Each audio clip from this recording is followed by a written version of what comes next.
Hello, in this video we'll show you what could be one of the causes if you have a problem with the ignition switch on your Opel Corsa D. One of the causes could be a blown fuse, so here in the video we'll show you the location of the fuse for the ignition switch. Before I show you the location of the fuses, first I'll show you how to test the fuses, if they're good or bad. I'll show you how to test the fuses using a multimeter and a test light. First I'll show you how to test the fuses with the test light. For this purpose we need to turn the ignition on.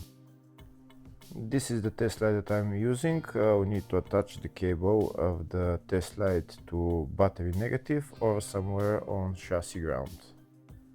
Then we're going to start testing the fuses with the test light. On the fuses there is two pins, you can see them right there before the 30 and after the 30. There's two pins where we touch them with the test light, and if both pins light up, that means the fuse is good. If only one pin lights up, that means the fuse is bad.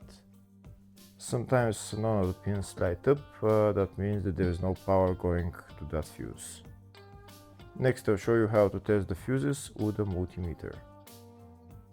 This is what the fuse looks like. You can see that contact in the middle that is connecting to the two pins. This is the contact that shows if the fuse is good or bad. If the contact is burnt, that means the fuse is bad. If it's if it's connected, that means it's good. When we test the fuses, we should measure resistance with the multimeter. So when we turn the multimeter on, we should turn it to 20k ohms. When measuring the fuses, the resistance should be very close to zero. We'll start now testing each fuse. First, we'll touch both cables together of the multimeter just to see if it measures resistance. You can see there is no resistance in the cables, but it measures 0 ohms. Now we'll start measuring the first fuse, and we'll see what will show. It's showing 0 ohms, so that means this fuse is good. Next, to test the second fuse, it's showing 0 ohms, so that means that fuse is good. Now we'll test the third fuse. Third fuse is also showing 0 ohms, so that means that fuse is also good. Next, we'll test the fourth fuse, and it doesn't show 0 ohms, it says 0L, which means open circuit. That means that fuse should be bad. Now we'll see what the condition of the fuse is visually. We can see that contact in the middle that's connecting to the two pins is broken, so that's why it's showing open circuit. That means the fuse is bad, so it needs to be replaced.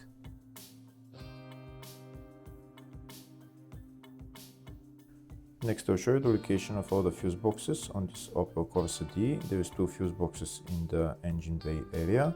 Engine bay 1 fuse box is located behind this plastic cover.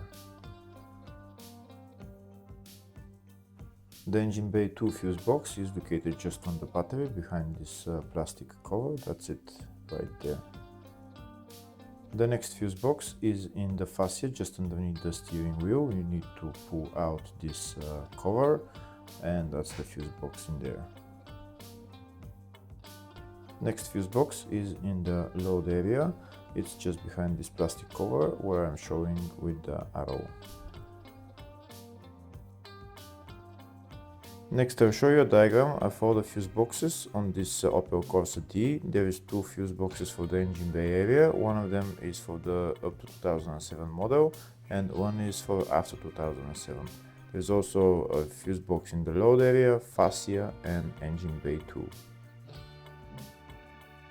Next we'll show you the location of the fuse for the ignition switch on this Opel Corsa D. Fuse is located in the fascia fuse box, and the fuse there is F4 fuse.